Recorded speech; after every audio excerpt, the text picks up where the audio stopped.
So good day ICT students. So nasa week 2 na po tayo. So before tayo mag-start for this week, recap lang tayo dun sa naging lesson natin for the week 1, yung lesson 1 to lesson 2. And in lesson 1 and lesson 2 natin consists of data. It's all about data and information, data processing cycle, and expanded data processing cycle. So kung tatandaan natin yung pinagkaiba na data and information, tapos yung nadagdag kay expanded data processing dun sa common na data processing cycle natin na meron tayong input, process, and output.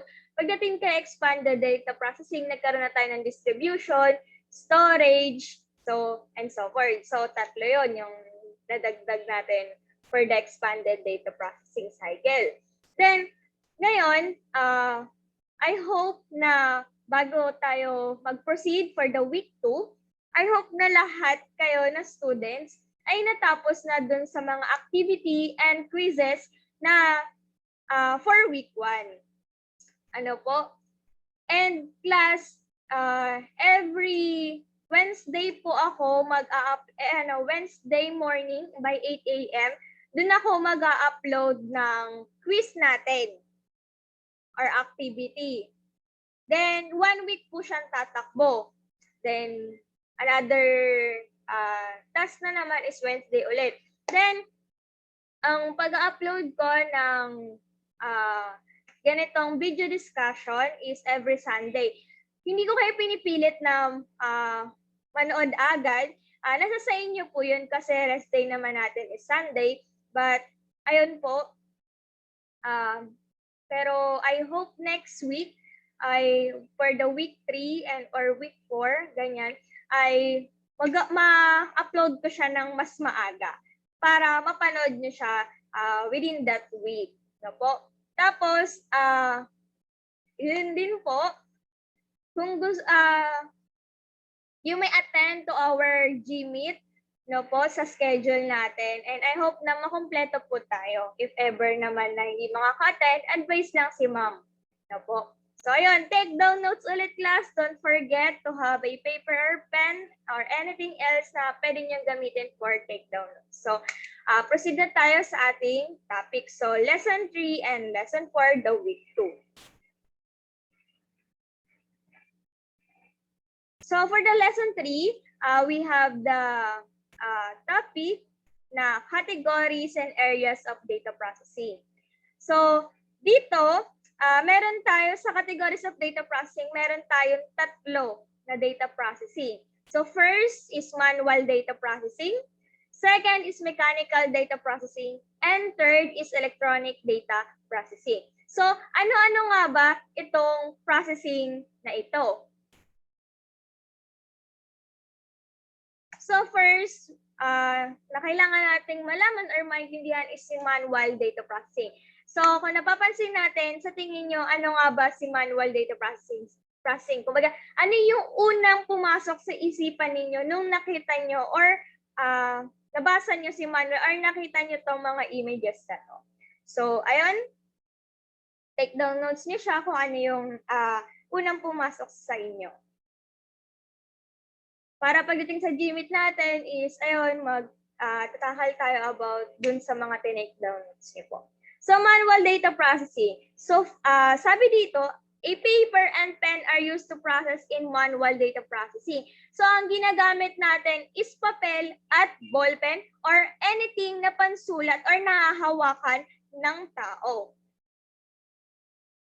Next, this process are using without any machine or tool to get required results. So, sabi dito, hindi tayo kailangan gumamit ng mga machine and tools. Kumbaga, binabanggit kasi dito class na tools, ito yung mga electronic tools, yung mga machine, yung mga electronic devices. So, dito, hindi daw natin siya kailangan para makita natin yung resulta.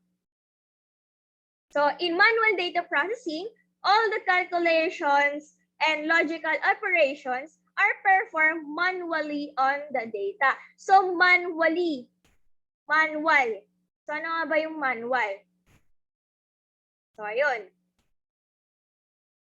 So, another term for manual data processing. So, this method of data processing is very slow and errors may occur in the output. So, bakit? Kasi class, for example, nagko-compute tayo ng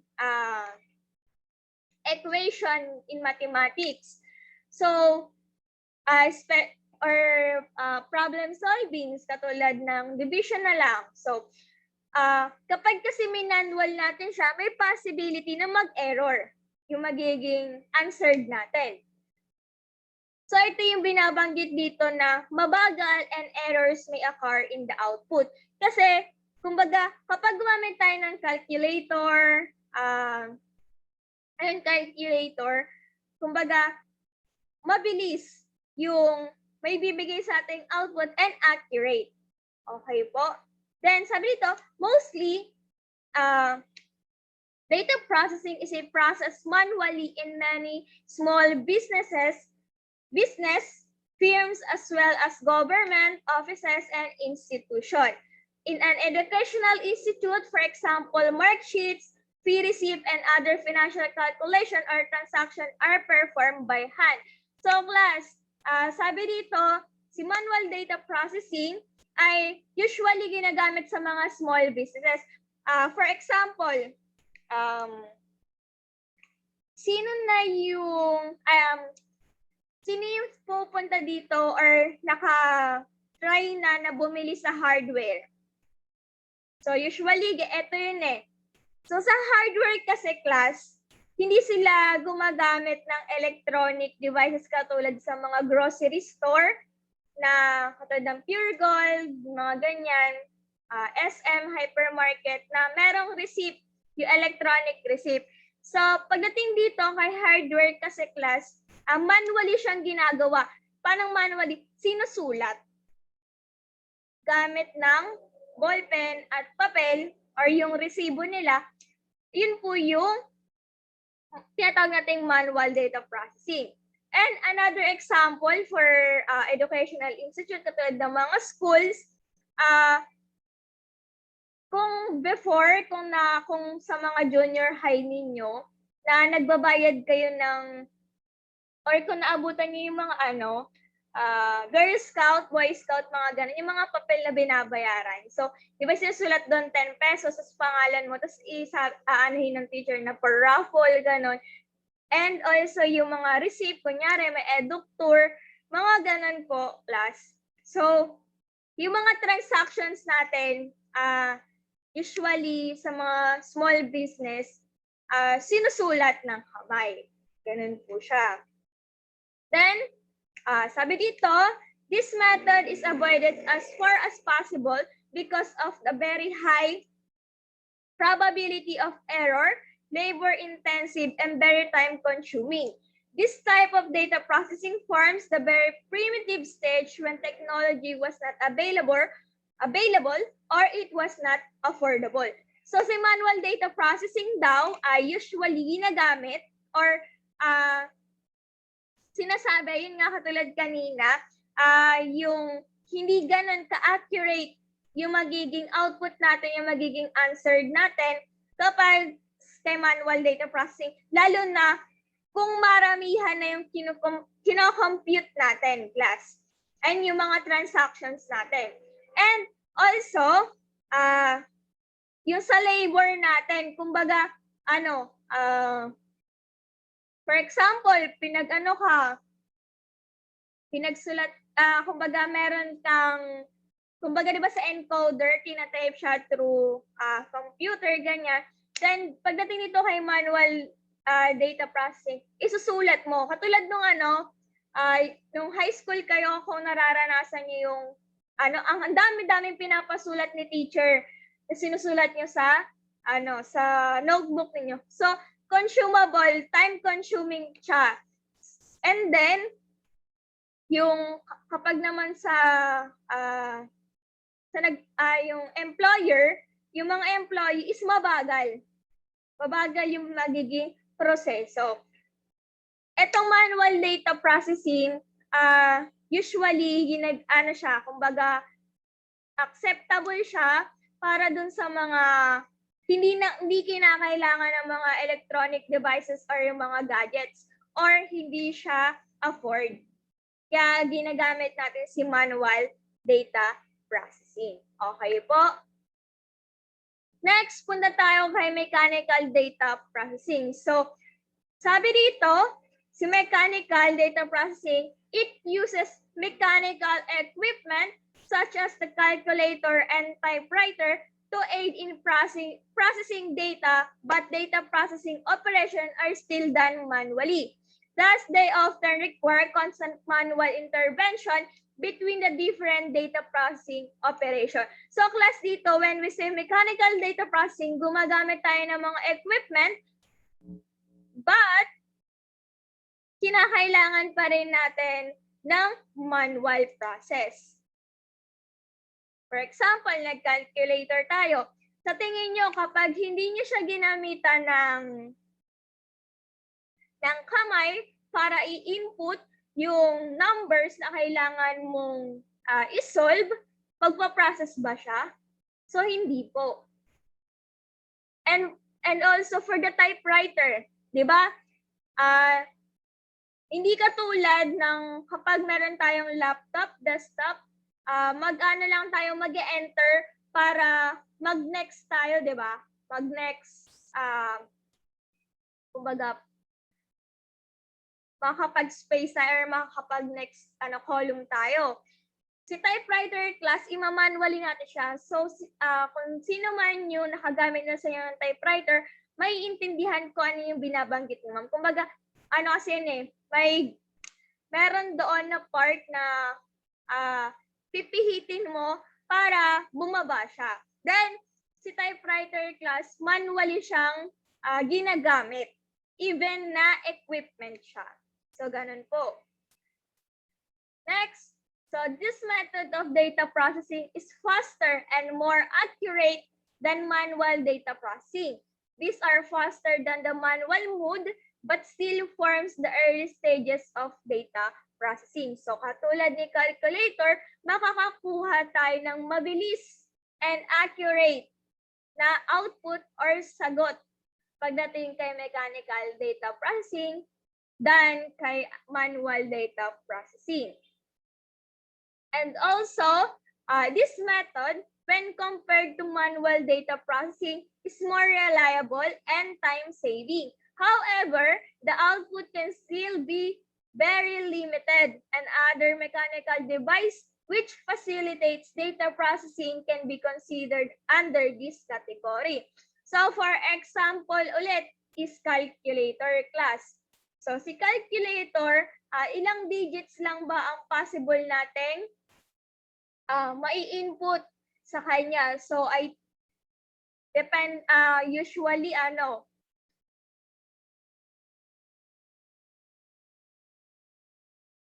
millions, hanggang millions lang yung, yung calculator. So, meron siyang limited na possible output.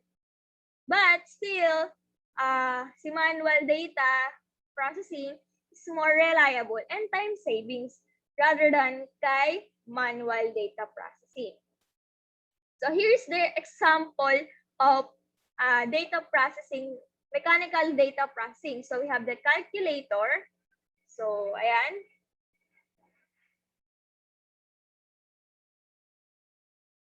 So aabot pala ng billion si calculator.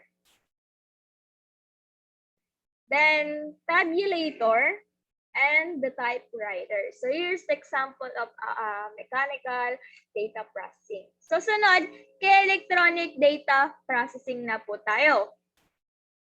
So data processing operation are performed automatically with limited manual procedure.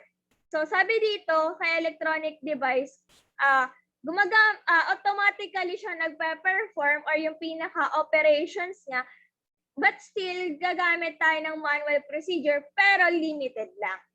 Hindi katulad ni mechanical, na kung saan kinakailangan talaga natin si manual. Okay po?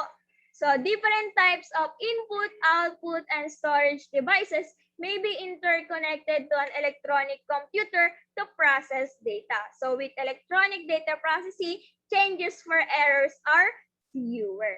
So kung maiisip natin, class, kapag nag-type tayo sa document, so or yung mga application na ginagamit natin, so mapapansin ninyo dito sa yung application na docs class, kapag mali ka ng spelling doon, even sa Word, kapag mali ng spelling is merong underline or may red.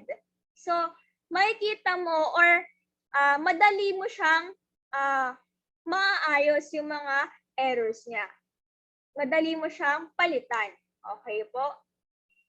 So next, so this method is fast, reliable, and accurate. So kay manual data processing ay slow and not accurate. Pagdating naman kay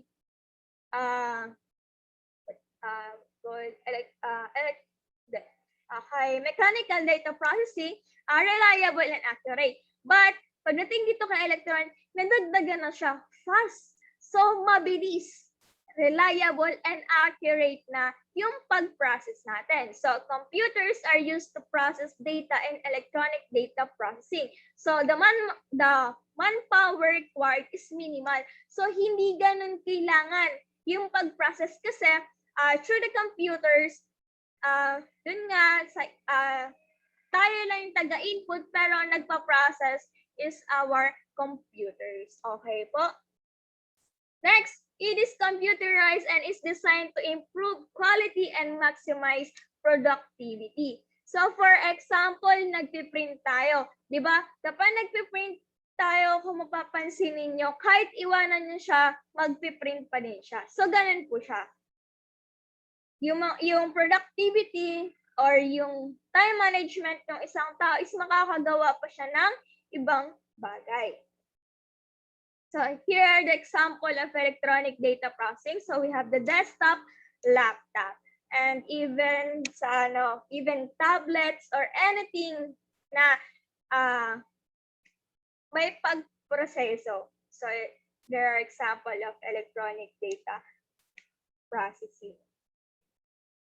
So next, still under of data processing or the lesson 3, areas of data processing. So there are two major areas that classified in data processing. So number 1 is business data processing and number 2 is scientific data processing. So ano nga ba itong categories na to?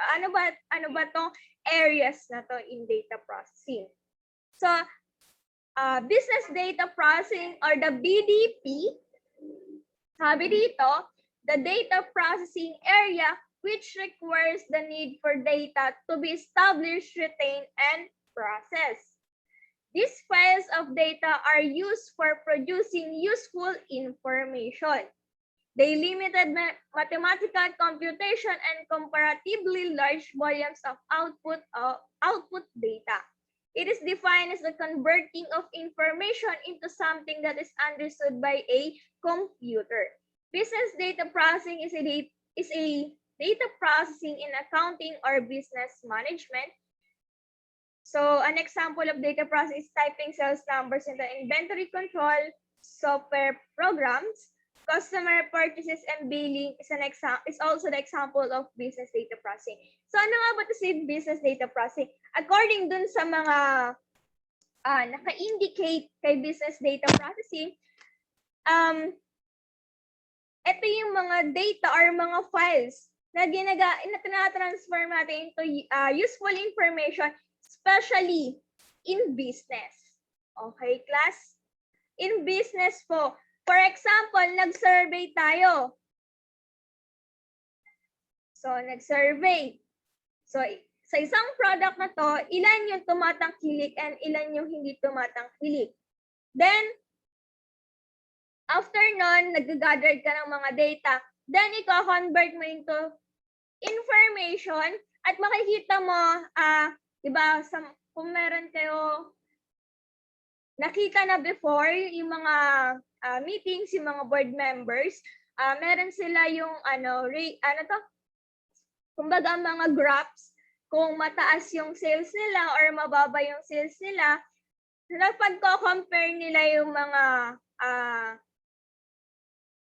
nakuha nilang data and napag-compare nila yung mga volumes ng output data. Kumbaga, etong month, mataas yung sales natin, etong month is mababa. So, nakikita nila yung pagtimbang. And also, yung sales nila, nai-inventory nila. So, dito pumapasok yung sa business data processing. It almost for the word business. Okay, class? So, example dito na binigay sa atin ay yung customer purchases and billing. So, kung kayo ay nauutusan or na papakisuyuan na magbayad ng Meralco or sa tubig, usually Meralco, makikita doon, may graph, I'm not sure these days, pero before kasi nakikita yung doon, taas or mababa yung every month na billing consumption mo. So, ganun po siya. It's about business data processing. Next, punta tayo kay scientific data processing. So, SDP. So, the area which involves a limited volume of input data and numerous logical or arithmetic calculation. It is the extraction, manipulation, and extrapolation of key data from observation, experimentation, image collation, or any other format collecting relating to a topic. By getting experience with tasks like earthquake data analysis and satellite image aggregation, scientific data processing will expand your skill set in big data and machine learning so you can start tackling your own problem across a spectrum of scientific disciplines. One of the examples of scientific data processing is in a cancer research. So the computer produces a possible cure and analyzes the data on certain cancer patients. So class, when we say scientific, it's all about science. Okay? So, for example, dito binigay sa cancer research. So, sabi dito, yung computer, yung ginagamit nilang computer produces a possible cure and analyze the data on a certain cancer patient. So, di ba, meron doon na ginagamit sa ospital para ma-check or parang siya yung scanner, ganon, na makita kung yung patient is may cancer, then ano yung mga possible cure at paano at yung analyzation nila dun sa patients kung kumbaga anong level na yung cancer nito. Kung ano yung possible na mangyari dun sa patient and ano yung possible na maging gamot for the patient na kukuha po. So, another example natin for scientific data processing, kung nakita nyo na yung sa field box, yung yung parang heart rate. Ayan, example din yun sa heart rate. Kumbaga, pinapakita yung data, yung analysis nung rate doon sa pillbox kung merong nangyayaring pagyanig or nagkakaroon ng earthquake. Okay po? Ayun si scientific data processing. So don't forget yung mga examples natin na po. Next, we need, kung okay na tayo kay lesson 3, proceed na tayo for the lesson 4. So sa lesson 4, operations and methods of data processing. So, data processing operations, meron tayong 11 data processing operation. Number 1, recording. When we say recording, class, hindi lang ito voice recording or anything. So, when we say recording, it refers to the transfer data from one form to another or transfer of data onto some form of documents. Number or figures and facts resulting from the operation are documented. It relates to documentation of intermediate figure and facts and resulting from calculations.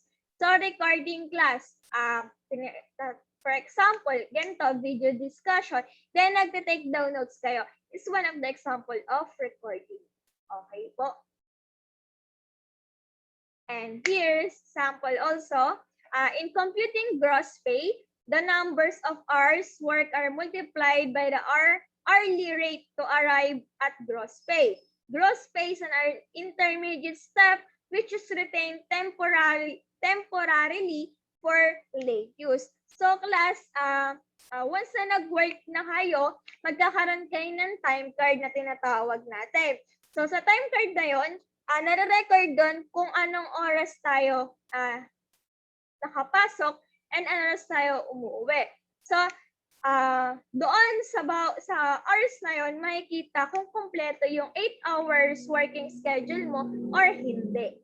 So that's we call recording. Number 2, verifying.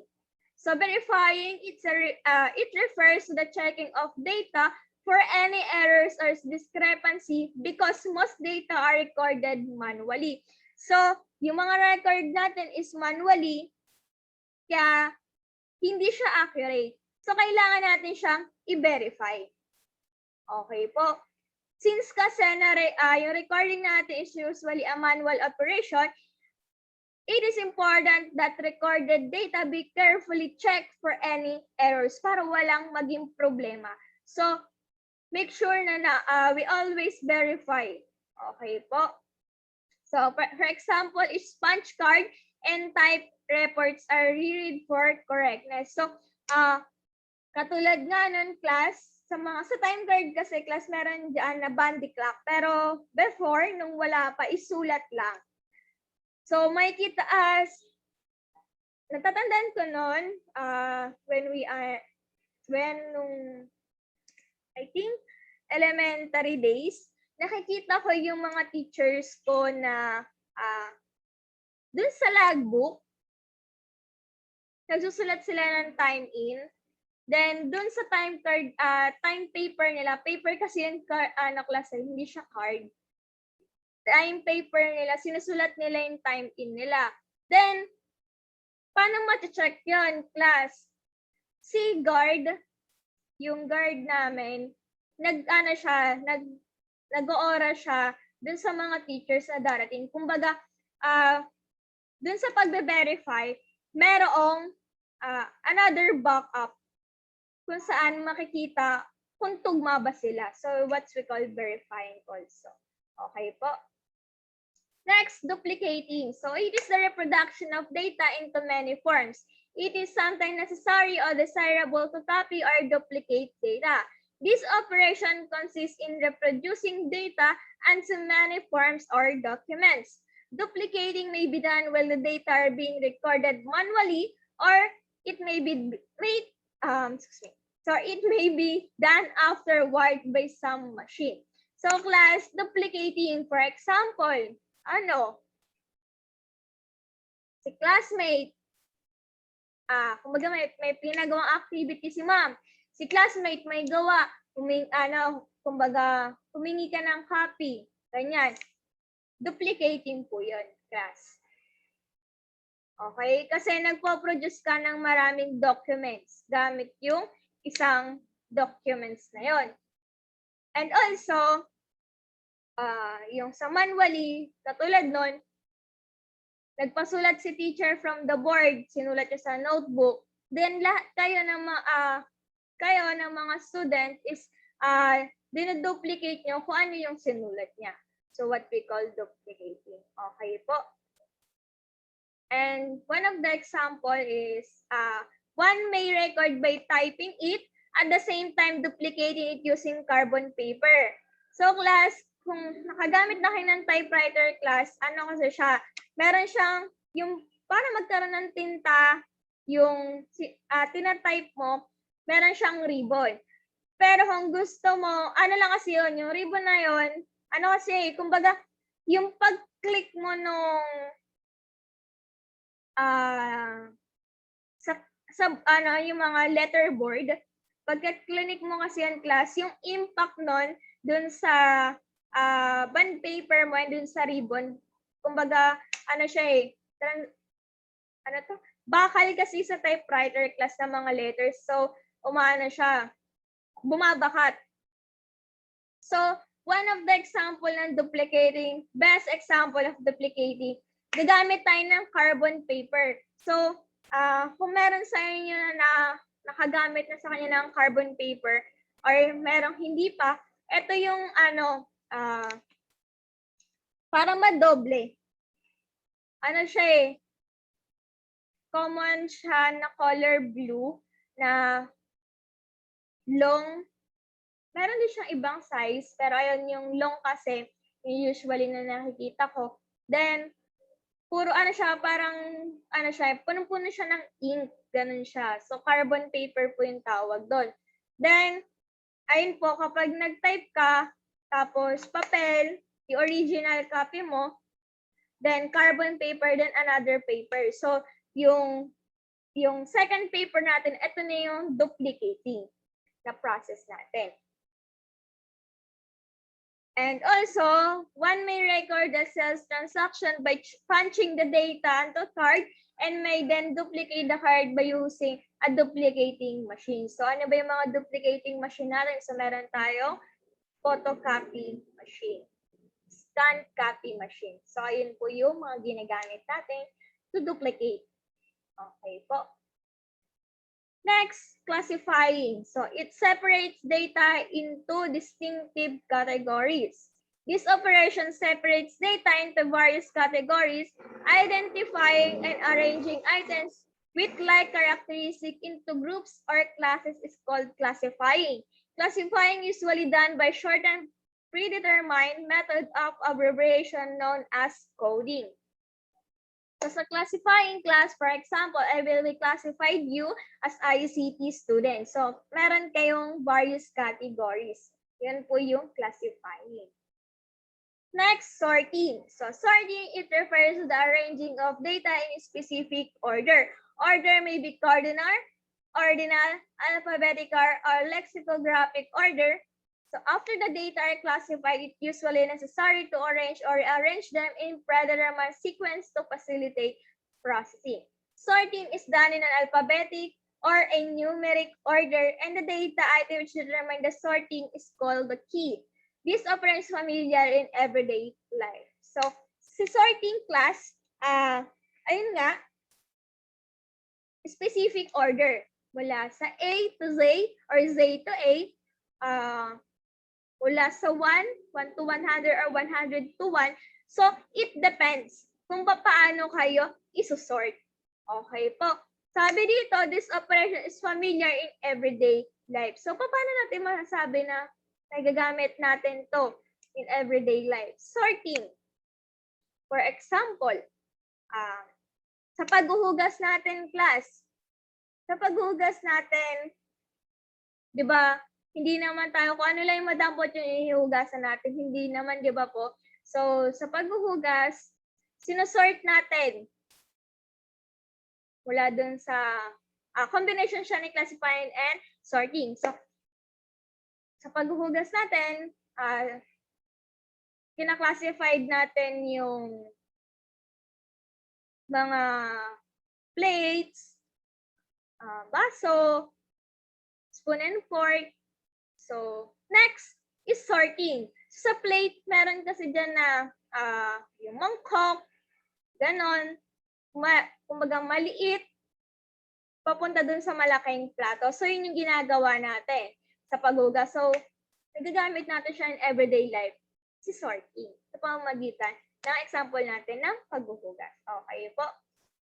And also, the names in a telephone book are sorted into alphabetical order. Employee records may be sorted according to employee's last name or ID number. So, usually, also for the students. So, kung mapapansin natin dun sa Google Classroom natin, do sa people, makikita nyo doon yung alphabetical order. Kung sino yung pagkakasunod-sunod doon. Kung napansin nyo lang, class, makikita nyo siya. Okay? Next, calculating. So, calculating, it refers to the arithmetic calculation of data known as calculating. It is a crucial phase of data manipulation because the outcome of this operation becomes part of the output. In the calculation of an employee's pay, so, example, the total number of hours worked multiplied by the hourly wage rate will give the taxable gross earning. So, sa calculating class, so gumagamit tayo ng calculator or gumagamit ng arithmetic calculation. So, pagdating naman dito sa calculating, for example, ito yung example natin, yung total number of hours worked. So, meron tayong 8 hours multiplied by the hourly wage rate will give the, yung iba kasi per hour, yung iba naman per day. So, for example, ang per day mo, 8 to 5 is 537 or minimum wage. So, 537, multiply mo kung ilang days ka pumasok. Usually, ganon. Meron naman yung per hour, ilang oras ka pumasok, tas magkano yung per hour mo. So, kina-calculate. Okay po, ganon po siya. Right? Another example is yung, yung mga quizzes ninyo. Diba? Yung sa class record kasi natin, class, we consist of written works. So, sa written works, nakapasok doon yung mga quizzes, unit tests, and for the performance task, na consists of 70%, so mataas siya. Ito yung mga activity and performance task na pinakalawa. So, make sure na nagagawa natin yung activity kasi malaking points po ito sa ating grades. Okay po? Next, summarizing and reporting. So, the data are condensed to their meaningful format. To be of value, data must often be condensed or sifted so that the resulting output reports will be clear, concise, and effective. Reducing masses of data to more usable form is called summarizing. So, summarizing and reporting, when you summarize a data or anything na pinasummarize sa'yo, and ito na yung magagamit mo. For example, sa classroom, itong lesson natin, summarizing, kumbaga buod. Kumbaga, madami yung babasahin natin, pero at the end, nung video discussion natin, kumbaga, meron lang tayong dapat matandaan, ganun, or sinasummarize natin. Okay po. So, ganun po si summarizing and reporting. And usually, reporting is how you delivered your summarize. Okay po. Next, merging. So, it is the putting together of two or more sets of data with the same key and puts them together to form a single sorted set of data. So, merging class, mini-merge. Okay po.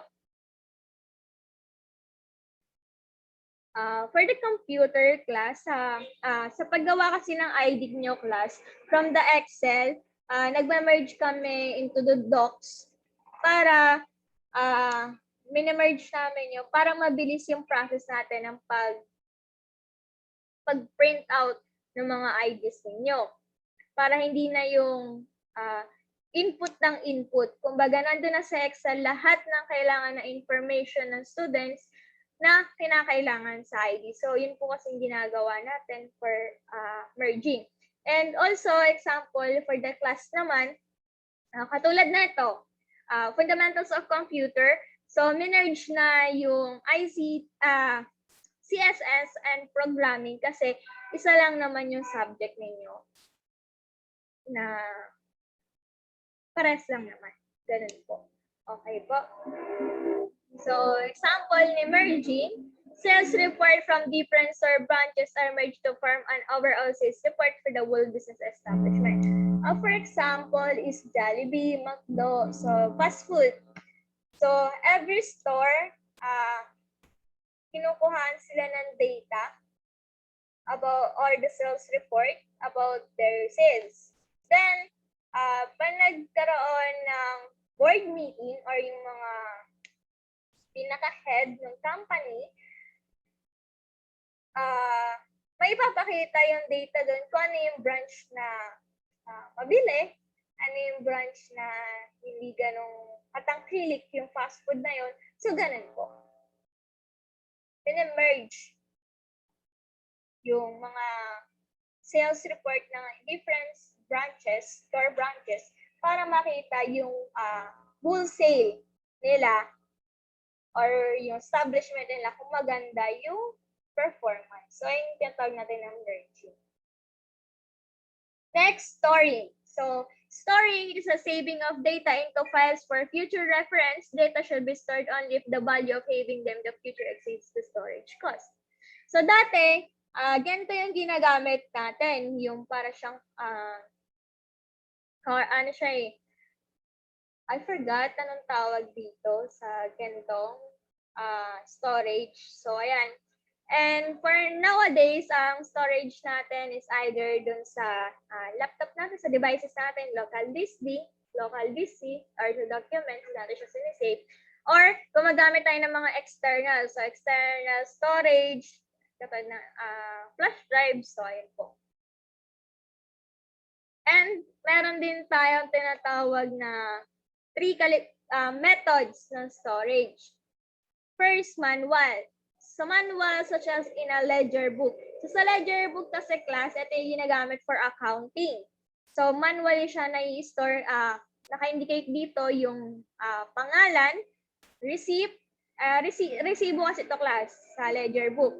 So, nandito yung pangalan ng nagbayad, magkano yung binayad niya. Ayun po yung pinaka control number ng resibo. So, naka-indicate po yun sa ledger book. Next, electromechanical. So, in the form of punch cards. So, sinisave or ini-store yung mga punch card natin. Electronic. So, by magnetic tape, disk and main memory of the computer. So, ayun nga, yung magnetic tape yung tawag doon sa ganito. Tapos, yung mga flash drives and, syempre, yung main memory of the computer.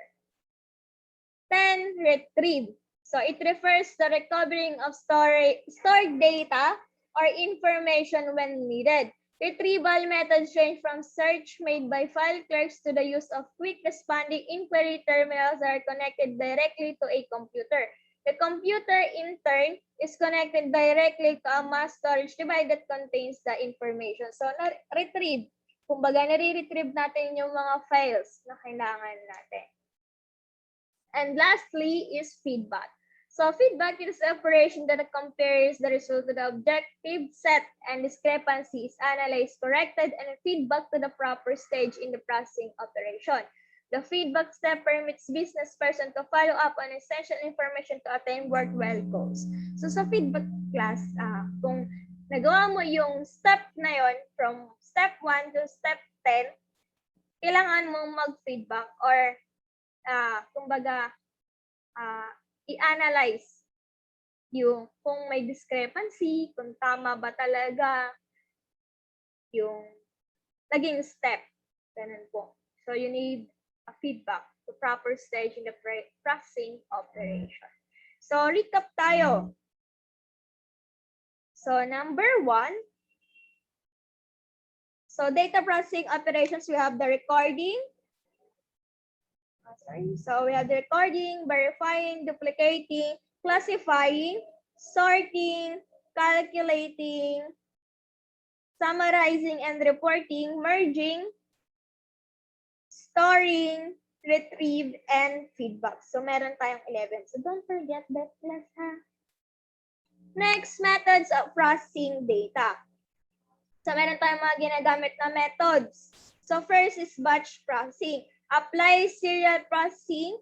In this method, the data are being collected into a certain group or batches to permit convenience, efficiency, following a step-by-step procedure. When I say batch, processing, commonly batches or group, certain groups. So example ng batch processing natin ay the processing of bank checks, payroll, non-automatic stock control system, and utility billing. So, naka-batch siya.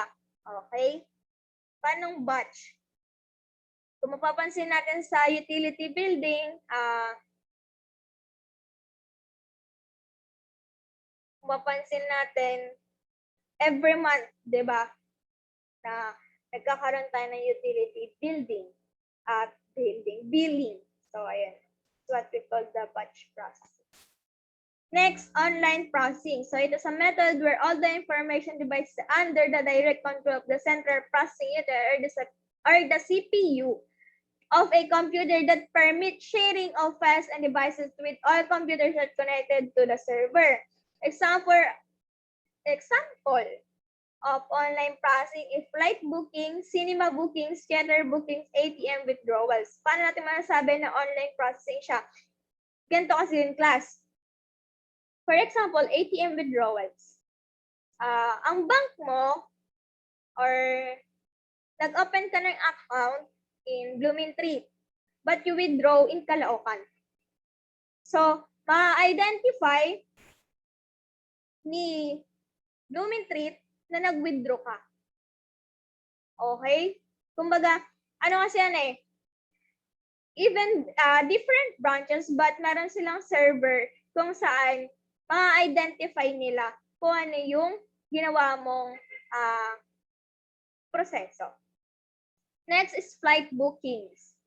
So, sa flight bookings, from here the Philippines, lilipat ka ng China. So, sa China is naka-indicate na ano ka doon, kasama ka doon sa naka-flight booking. Cinema bookings. When we say bookings kasi class, ito yung mga before nung kumbaga schedule.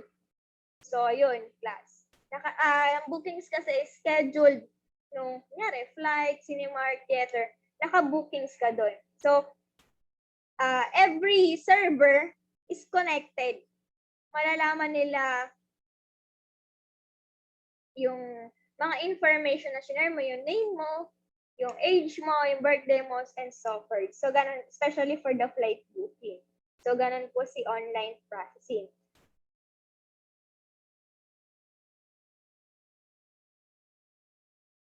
Next is real-time processing.